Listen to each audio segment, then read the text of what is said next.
চলে গেছিলাম pre Holi shopping করতে মানি স্কোয়ারে। নিজেদের পছন্দের মতন ড্রিঙ্কস নিয়ে লম্বা লাইনে দাঁড়াতে হলো।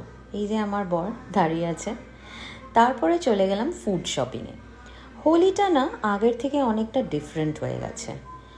আগে ছোটোবেলায় আমি খুব ভয় পেতাম হোলি খেলতে, একদম ভাল লাগতো না, ঘরের ভেতরে নিজেকে লক করে রাখতাম।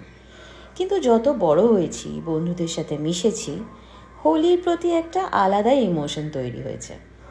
কিন্তু কি বলবো, আর যাকে বিয়ে করলাম সে একদম হোলি খেলতে চায় না।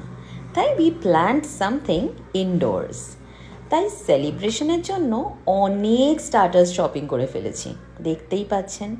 আর নিয়ে নিয়েছি তার সাথে চিপস অ্যান্ড কোল্ড ড্রিঙ্ক। আমার হাজব্যান্ড থামছেই না, নিয়েই চলেছে স্টার্টার। মনে হয় 3 দিন ধরে হোলি খেলবো। তারপরে চলে গেলাম পেমেন্টের লম্বা লাইনে। বুঝতেই তো পারছেন, কালকে হোলি, সবাই চলে এসছে আজকে কিছু না কিছু কিনতে। আমরা নিলাম কোল্ড ড্রিঙ্কস, চিপস, মাটন, যেটা তো খুব important for Holi. Finally payment করার সুযোগ পেলাম।